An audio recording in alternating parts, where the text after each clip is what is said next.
SoCal Filipinos presents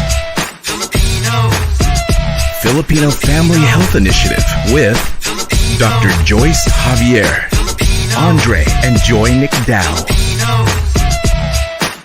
Please welcome SoCal Filipinos founder, Jason Lucena.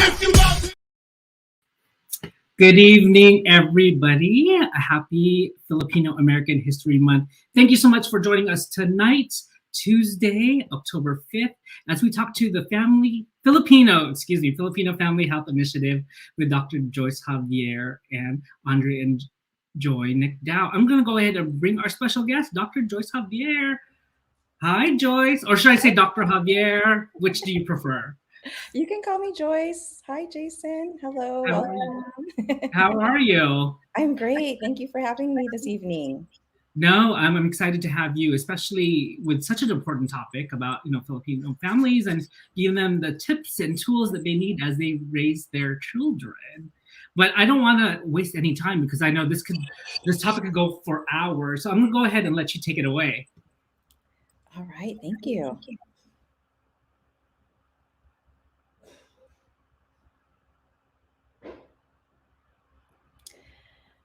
All right, so good evening, everyone, again, and magandang gabi sa inyong lahat. I'm Dr. Joyce Javier. I'm a pediatrician at Children's Hospital Los Angeles and also an associate professor at the USC Keck School of Medicine. I am wearing many hats today. Not only am I a pediatrician, but I'm also the mother of two girls. I'm so excited to be here, and I really want to thank SoCal Filipinos and Jason for inviting us. So let's go ahead and jump right in. So I also wanted to say happy Filipino American History Month. I had the pleasure of going to a Filipino Women's Network Global Summit last week in San Francisco and just really was honored to be around fellow Pinays, and I'm just so proud to be Filipino. I was really excited to see President Joe Biden release a statement on Filipino American History Month, which you can read here. But I especially loved how he wrote at the end, how he welcomes the future achievements of our youth. And that's why we're here this evening. Next slide. Before I get started, we do need to thank all of our funders of our work over the many years. Next slide.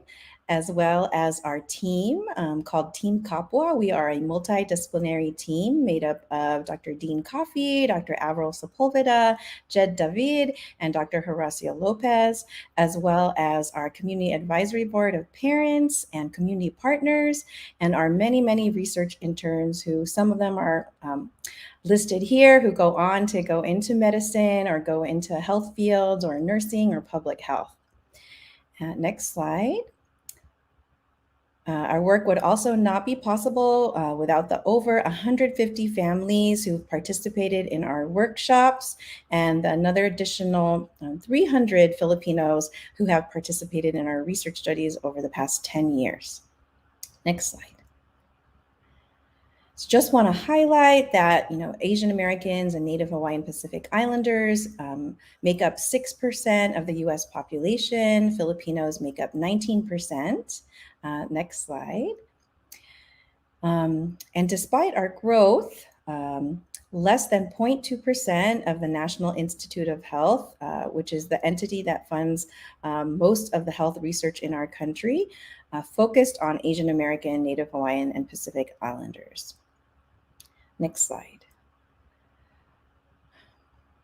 COVID has had a significant impact on Filipinos in the US. Almost 1 in 4 Filipinos are frontline healthcare workers, and Filipinos make up 4% of nurses in the US, yet they make up 32% of nurses who passed away from COVID.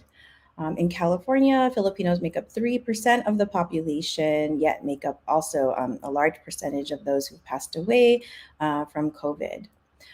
In addition, anti-Asian hate has affected our youth. A lot of the news focuses on the elderly and adults, but it's also affecting 16% of our youth have reported hate incidents.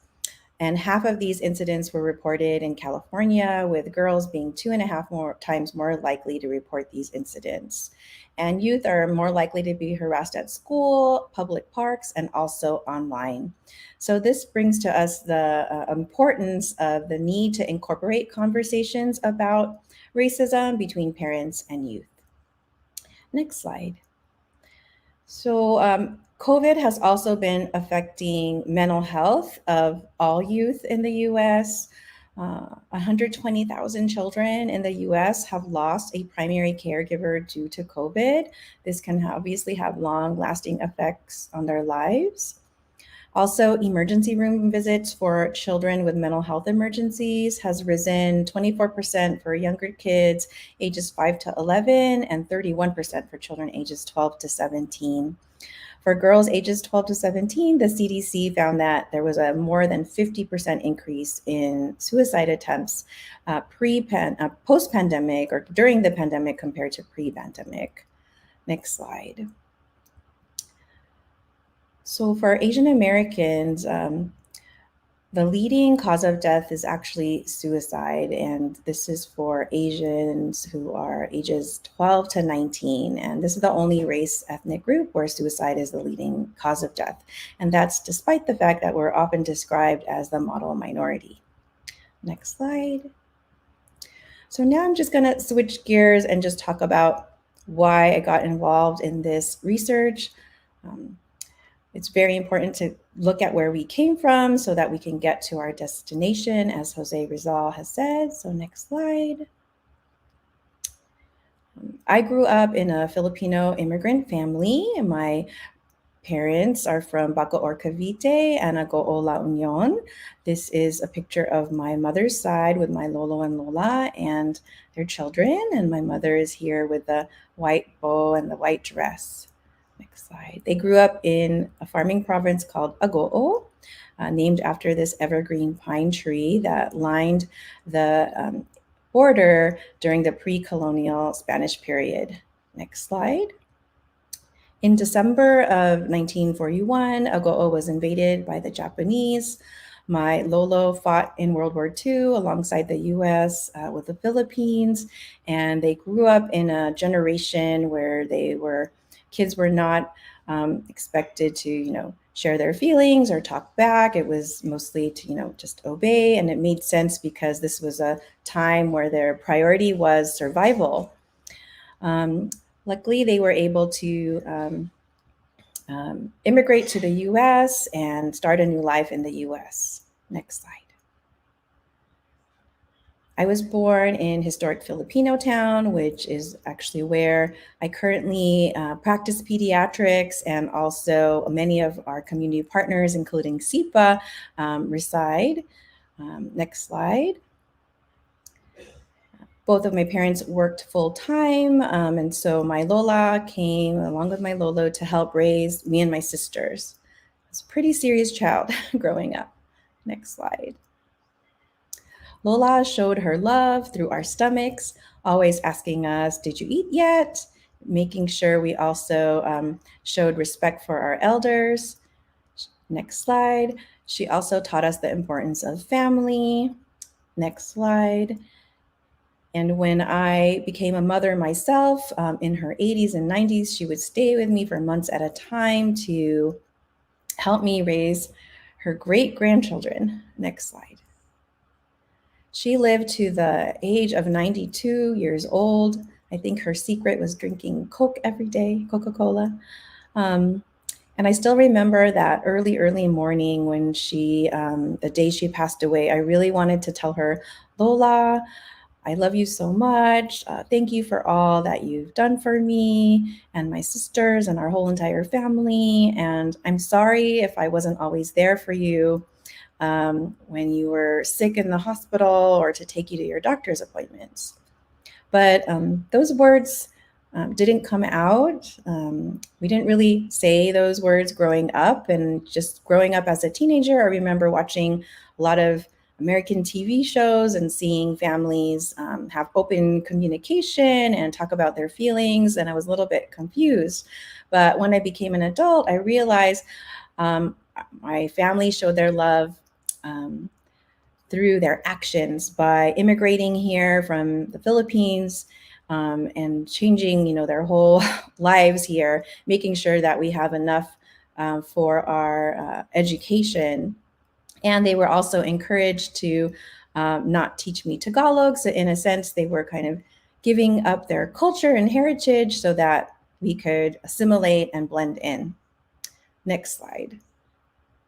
And growing up, I saw youth, having issues with depression and suicide and teen pregnancy and drug use. And I wanted to, become a pediatrician and a public health researcher to really give back to the community that raised me. Next slide. And so one of my first studies was to look at, what's going on with Filipino youth in the US. And I found that the things I described in our community were happening to many youth in the US. Next slide.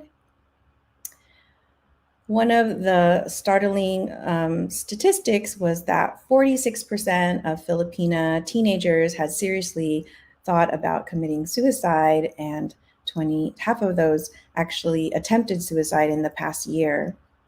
And so with such a, stigmatized topic, mental health, to talk about in our community, fortunately, I learned about something called community-based participatory research, where we partner with the community to really figure out what the solutions are. Next slide. I learned very quickly that if you want to go fast, go alone. But if you really want to go far, you really need to listen to all the members of our community to address this issue. Next slide. And so that's what we did in over maybe now 14 years ago. We asked multiple stakeholders. We asked teenagers, we asked parents, grandparents, clergy, mental health providers, educators, all these same two questions. What are the most pressing mental health needs, and what can we do to prevent behavioral health problems among Filipino youth? Next slide. And the answer from the community was to offer parent support during the school age years. Next slide. Specifically, they recommended a program called Incredible Years, which is based on over 30 years of research. And what Incredible Years does to prevent teen suicide is to focus on family connectedness, and it treats parents as experts in their children and really highlights for them to promote their cultural values. For Filipinos, to promote kapwa, shared identity, and bayanihan, working together. Next slide. These are some of the topics that we go through with the Incredible Years. And next slide. And what we found was when we had parents who participated in our program, we found that they were more likely to praise their children, use positive discipline, and they were less likely to have parenting stress and child behavior problems. They were also less likely to use physical punishment. So during the COVID pandemic, we have had a silver lining where we've been able to move from offering these workshops in person in LA to now we offer them online on Zoom and now California wide. And so we've been able to expand from our Southern Cal partners to some also in Northern Cal and San Diego and Sacramento area. Next slide. We've also been able to have parents like Andre and Joy Nicdao serve on our community advisory boards, and they've given us advice on how to outreach to more families. On our website, you'll see a documentary that includes parent testimonials of the program. Next slide. And what I've learned in my work is that research has actually shown there are 7 things that we can do with our children when they're young to prevent mental health issues as adults and also promote them to have healthy relationships when they're adults. You can go forward. So these are the 7 positive childhood experiences that we can help promote. And Incredible Years addresses 7 out of the 8 of them. First of all, you can go forward. It encourages families to talk about their feelings by teaching kids about their emotions. It teaches families to validate each other's feelings. You can move forward. It also talks about using other forms of discipline that don't include physical punishment. So that helps children feel safe and protected by an adult in their home. It also promotes our positive cultural values, such as doing things to celebrate Filipino American History Month and spending special time with your child, highlighting, Filipino culture and traditions. In the program, we talk about praising our kids, and hopefully they'll learn to praise others, including themselves. And when children praise others, they're more likely to have friends and be more popular. So that can help them get a sense of belonging in high school and feel supported by friends. Next slide. So in summary, I've learned that parenting is not a skill that we're born with. It's something that we can learn, but at the same time, take the positive cultural values that have been passed on to us from our parents. And just wanted to end with the last question I asked my Lola before she passed away. I asked her, Lola, are you proud of me? And she said yes. Then I asked her why, and she said, because you love me. So even though we didn't say those words, we knew it, and she showed it in different ways. And so I just want to highlight that. Let's not wait until we're, almost going to pass away to tell the people that we love that we're proud of them and that we care about them. And so next slide. So I'm really, really excited that Andre and Joy have agreed to be on this panel today, and I'm going to end with showing a digital story by Joy Nicdao.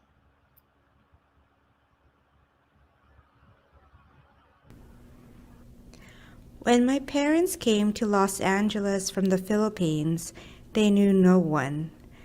When I was born, not only did they struggle alone in the city, but in raising me as well. My parents made sacrifices to survive.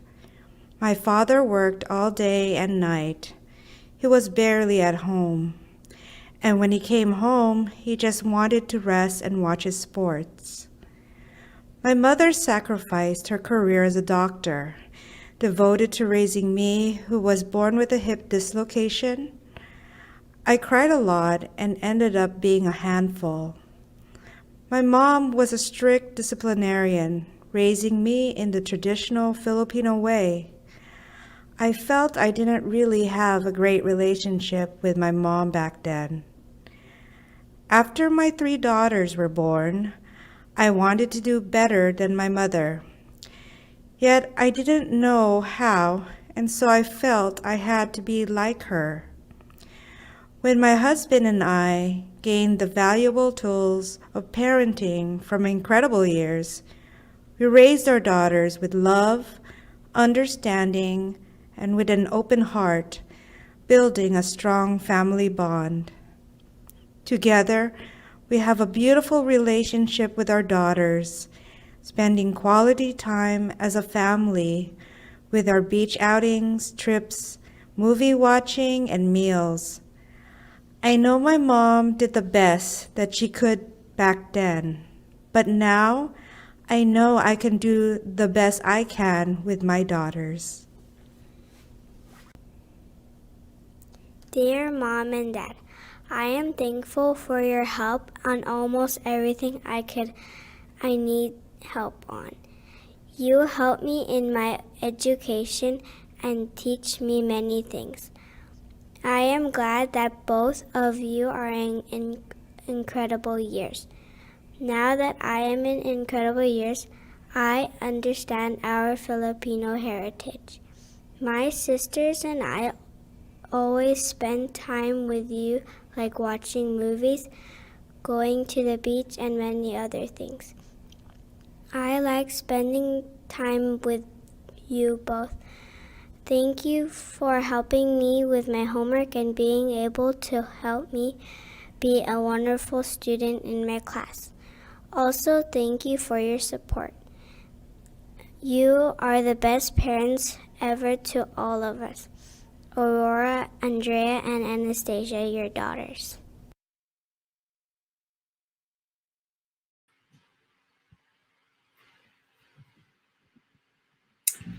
Thank you, Joyce, for that. I get the honor and privilege to talk a little bit to Andre and Joyce. So let's go ahead and bring them up. Hello. Hello, Hello. Jason. Good evening. Good evening. How are you two? We're good. Good, We're thank doing you. good. Yes, it's an Yeah. honor to be here tonight. Too. Thank you so much for inviting us to be here. No, it's our pleasure, of course. I mean, I'm sure both of you are members of SoCal Filipinos. So, Oh yeah, Yes. we are. Yep. and we learned like yesterday when we were doing our tech that we actually have a connection. I went to college with your sister, Joy. Yes.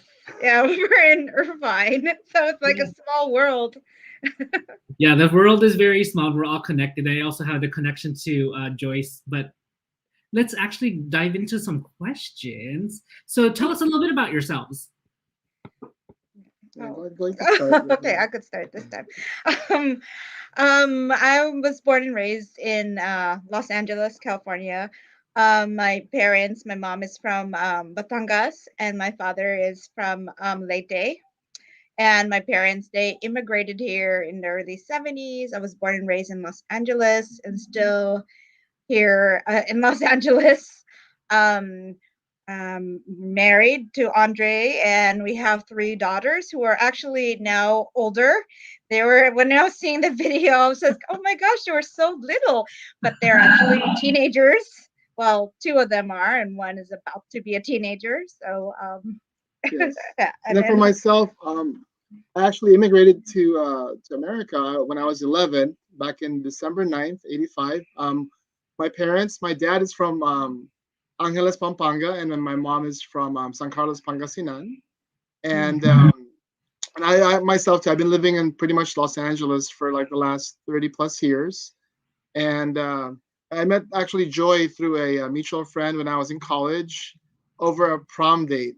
It was a party. Yeah. It was a party, and then I asked my cousin I needed a prom date because I went to an all girls school, and so my cousin had him chaperone me or Escort. escort. We call it escort, but that back then escort meant something else. But yes. Yes. And so we hit it off, and we just started talking, and we had so much in common, being raised Filipino American, and we had Yes. same Filipino experiences, and we dated for about a year, and then later. And then we had to like break up a little bit because we had some growing up to do. And so. That was me. He said, well, Well, okay. So the story was actually I was discerning at the time to become a priest. I was in a seminary. I said I didn't want to two-time God, so I had to like grow up together with. Yeah, I said we have to just basically see where this is gonna lead us, and if it's meant to be, then we'll be together. And then 10 years later, we got back together, and we found out. Well, I found out he wasn't going to become a priest, and I found out that she wasn't married because from what I heard from from her cousin that she was already married and had kids, and I'm like, oh, you're not married? Oh, I'm not a priest. and so we got back together, and we were dating for a little while, and then we got engaged and Yes. got married, and we have our Our three daughters within 5 years. Within 5 years, Yeah. and then Wow. now we're sharing our story about raising them with having incredible years as our resource to help raise our daughters. No, that's great. So how did you hear about the Family Health Initiative? We heard it actually through my parish at St. Kevin. Dr. Joyce came in and spoke actually to all the families in the parishes around LA. And basically we had little babies at the time, and so we were trying to figure out how are we going to raise our daughters, because we wanted to learn about Filipino culture, and at the same time, teach make the balance between raising them Filipino and American. And so when Dr. Joyce came to our parish and spoke to and asking families, about participating, especially since I didn't know anything about any resources for Filipino families. And we decided to, okay, sure, why not? Why don't we take the the surveys, and then we ended up participating in the classes, the workshops. And so it got to the point where we've been very involved with the Filipino Health Initiative, to the point that we're here sharing our story and also our experience. And then the context also is, as again, living in Los Angeles, our daughters are obviously like exposed to different cultures. But interestingly enough, as Joy was saying, it was more for like the Latino culture, for example, because our girls are very involved in dance. So they did folklorico, Tahitian, the world dance class. And then also for myself as a Filipino, actually, just like what Dr. Joyce was sharing a while ago, when I immigrated to America or come to America, it was one of that at the time, the context was you're leaving the Philippines, like leave everything there, and now we're gonna speak English from now on. And in a sense, like there was this kind of like the diaspora, and then it was just a blessing that we did find, happen to see Dr. Joyce, and then somehow that got me back also to my own roots, because I felt like it was a homecoming when we started this family health initiative. And also at the same time, we were able to like learn some skills on how to bridge and really share the good things that we learned from our parents and also the American culture. So No, that's great, because I know, like you mentioned, that a lot of the programs are really focused on the other ethnicities, but it's great to have a program that's really focused on Filipinos. I mean, when you look at the population of Filipinos, this is in LA alone, it's the largest Filipino population outside of the Philippines. So it's great to have programs like this, and which is very important. But what was it like going through the program? Let's see. Well, it was, we took some of the questionnaires. I mean, it's like a lot of it's basically studies about how, like, how us as a family, any of the families, basically, what experiences did you experience raising kids, and how confident you are in raising your child. And so it's a lot of like getting to know about you know what our needs are. That's what it started. And then we had the workshops, and that one from there is, we were, at first it was like, oh, Filipino workshop in the raising kids, and we were kind of hesitant, kind of like, okay, I wonder how it's going to be, because we're going to be meeting other Filipino families, and sometimes we have the impression, oh, other families, they could raise their kids, we have, because we grew up thinking that a lot of families could be able a lot of Filipino families could raise their kids, one way or the other. Or and part of it, I think, is watching a lot of sitcoms. Yeah. Sitcoms where everything, oh, it's perfect family and everyone's happy. Only to find out actually that as we were sharing our stories, we're like, oh, I went through that too, just like your parents did. Amazing. We shared. It's interesting that when we had the other parents there on board, they shared similar experiences of how we grew up, with our parents being really strict Filipinos, with a lot of nuances of spanking. The corporal punishment, the Filipino style was very big. Yeah, there was a big commonality. And a lot of us, when we're raising our kids, we know that's something you don't do, corporal punishment. But then at the same time, we don't want our kids to go all over the place, so it's like, okay, how do we figure this out? And actually, with the other parents, we were all coming in at this together, trying to find that, the answer to that. How do we raise our kids, balancing with what we learn, the good stuff we know about parenting from our parents, with other tools and resources that will be helpful to us. And that's where we picked up from Incredible Years. We were able to bridge that together. And an example of that, if you don't mind me sharing, is for example, is just I would tell, for example, like when dad always gets, especially the father figure, right? When dad gets mad at you, you never really know why. Well, I learned what I learned from the Family Health Initiative workshop is just to express what you're going through. So I do tell my daughters, okay, 3 reasons why dad is angry. Well, when he gets angry, either A, he's hungry, B, he has a lot on his head, or C, he's just really tired and he just needs to relax. And so it's interesting how, like, when I did address that to my daughters, they were little obviously at that time too. And one day I did get upset over something. I don't know what it was anymore. But I remember my little girl saying, "Would you like some bread, Dad? Are you hungry?" So in a sense, it was kind of cute at the same time, disarming obviously, but at the same time, it showed that it worked. Because I think the difference now is is to communicate that instead of just like holding it back and saying, "Oh, why is he mad? I don't know." And so there's like, and I think that was the key that if anything, the nugget that I learned from this is to communicate, and that's huge. No, that's great. And I just want to kind of welcome to our viewers who are just joining us. If you are just joining us late, we are talking about the Filipino Family Health Initiative, and we're talking to these two wonderful parents that have gone through the program, Andre and Joy Nicdao, and also I'll bring Dr. Joyce Javier on in a little bit to answer any questions that you may have. But another question for you two is, what were some of the things that you learned from the program? I know you mentioned communication, but was there anything else that you have learned and now implemented into your parenting that you learned from the program? One of the things that I learned that we've been doing from the program is spending family time. A lot of the things we did is like every moment is, we made time with the family together, whether it's having a trip to the beach, which we actually do now every year. We always spend family time, and that's always been like priority, is to spend time.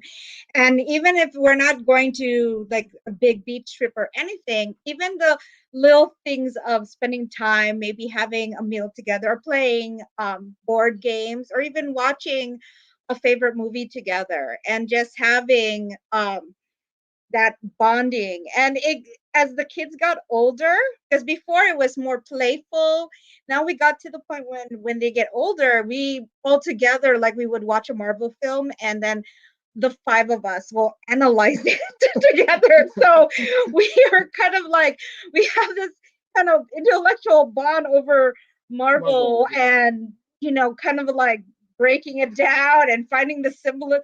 Yeah, we get into even the quietest of our three daughters. She would get into the discussion. And so these are one of the things we learn from our workshops from Incredible Years, is that be able to have this family time. And from the time they were little, we didn't stop. When they got older, we continued doing so. And we're thinking we're going to be able to continue as they get even into adulthood. So we have this bond with our kids, and that's something completely different from how I was raised and how Audrey was raised, because it was like, the kids, they do their thing and the adults do their own thing, and that's it.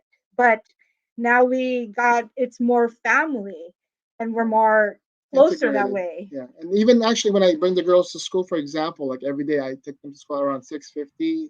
Even that short little commute that we have, we just talk. It says, "Oh, what's going to happen today?" And it's a really communication. We pray a little bit, and then we say, "Okay, have a good day," and it's really meaningful. Even for me personally, I love that, because that's the one thing too that I did say that I was going to do a little bit better, like than what my father did. Again, with all due respect to my dad, God rest in peace now for my dad, but just to be, and again, to extend it, to communicate, and to really show more of an expressive father to my girls. So. No, that's great to hear. It does sound like this program has really helped with your parenting. Would you say that?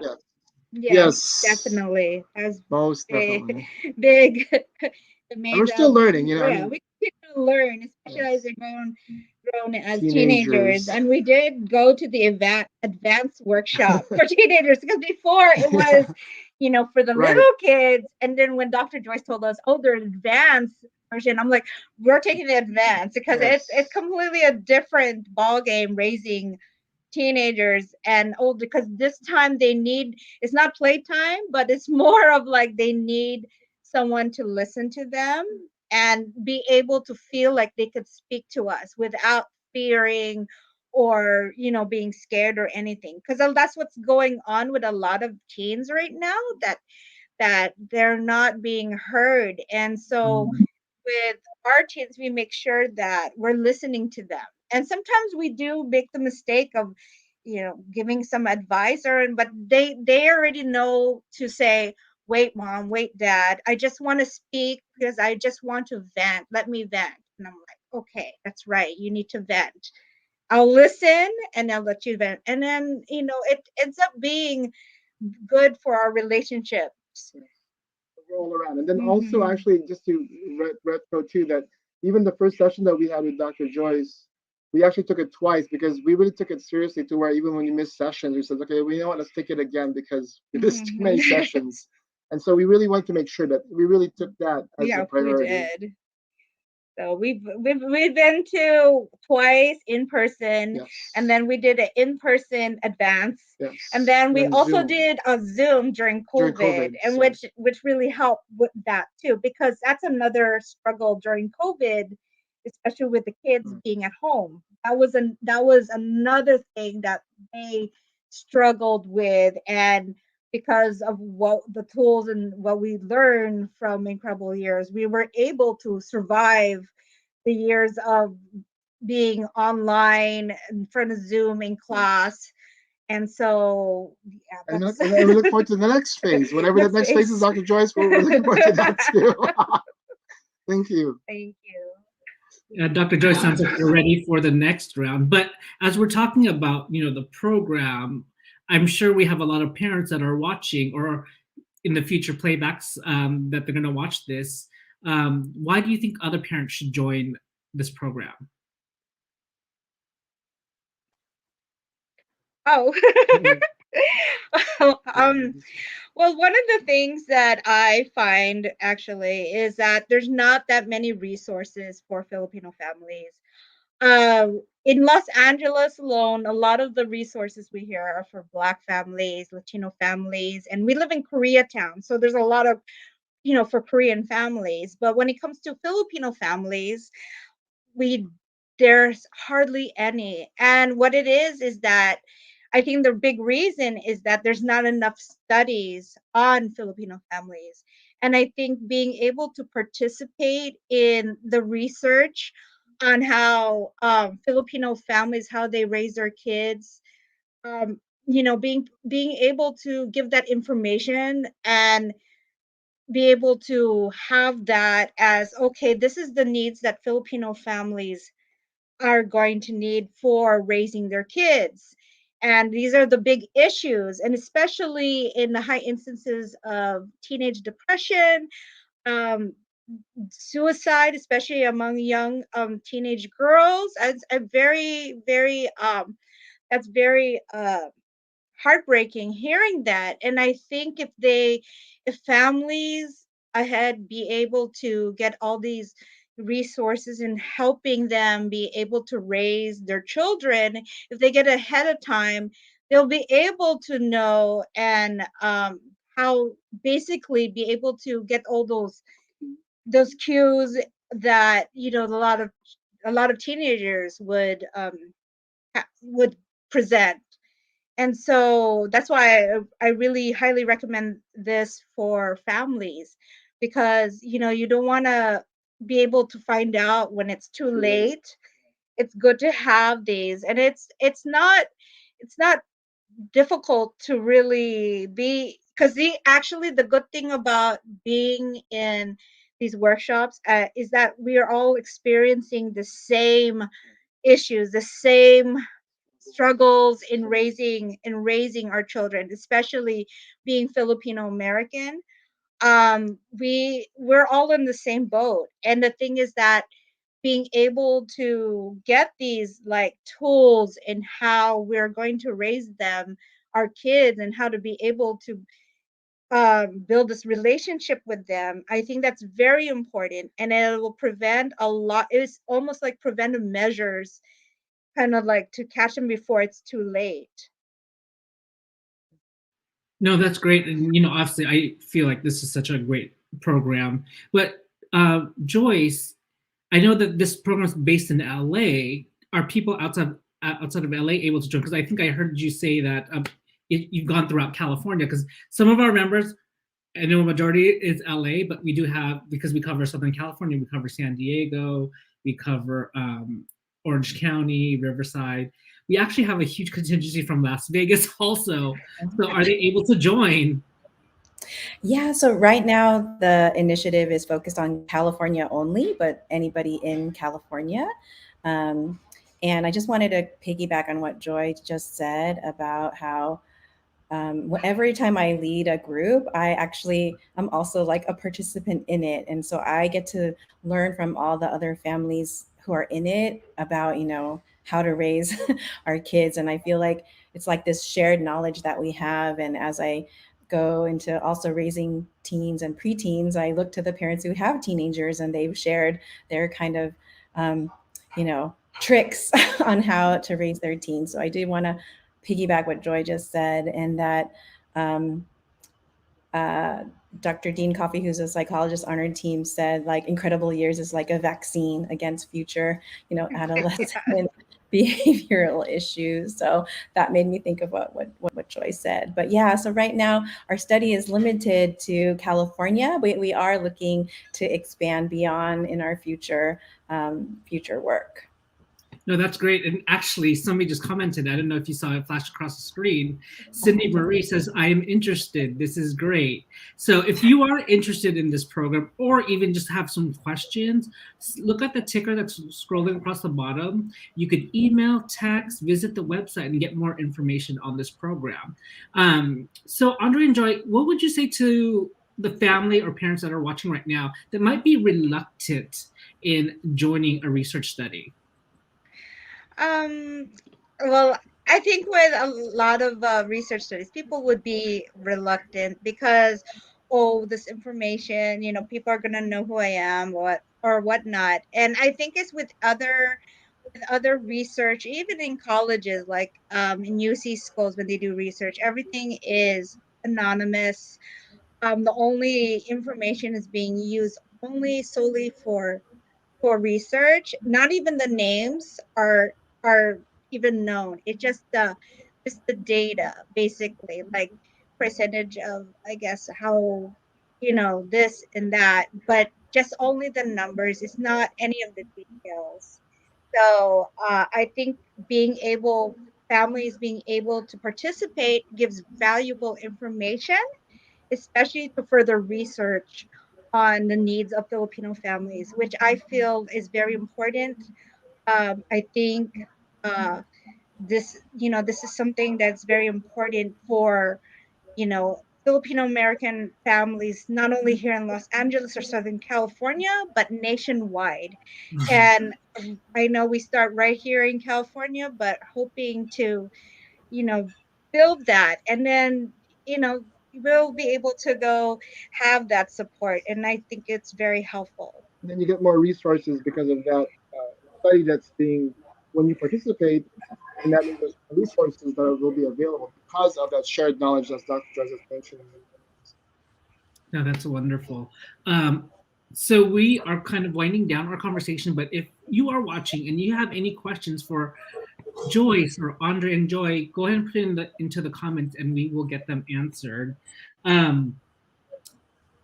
So Joyce, you want to just do a quick plug as to the website and email and like how can people like get in touch with you? Yes. So just wanted to kind of piggyback again on what Andre and Joy talked about.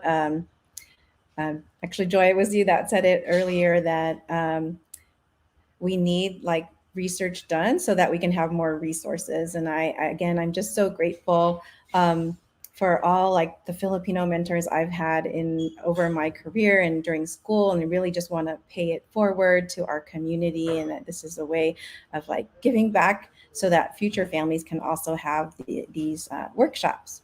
But yes, so if you want to learn more information about the Filipino Family Health Initiative, we're on the web at filipinofamilyhealth.com. And on the website, you'll see digital stories like Joy from other of our participants, and also our video of parent testimonials. We also have different programs that are offered for moms of babies up to age 1. And also we have an Incredible Years program for ages 2 to 6 years old. So we do also have that available. And then you can just text us or email us, and then we'll give you a call to let you know more about the details of the study. And with any study, we also want to be very respectful of parents and also the youth's time. So we do offer gift cards up to $150 in total for filling out the surveys. And obviously you will be able to get the workshop, which is 12 weeks long. And you'll also get a free book as well for participating in the workshop. And I see someone, Cindy Marie, commenting about she has a 4-year-old. So we do have a program called the Incredible Years Attentive Program that is also available. So you can also email us or text us, and we can tell you more about that program. But yeah, just like my dream would be for this to be offered worldwide, to be honest, because, Filipinos are all over the diaspora, and, so many people are parents, trying to work really hard for their families. And, Filipinos always want the best for their kids. And I thought I could never find like a training manual on parenting. And I feel like this is the closest thing that's available. If there are any questions, please go ahead and comment. So before, as we wait for some questions, I always like to ask this of our guests. What is, one, your favorite Filipino food? And two, what is not your favorite Filipino food? And Joy, since you're already highlighted, you could go first. Yes. So what is not is dinuguan.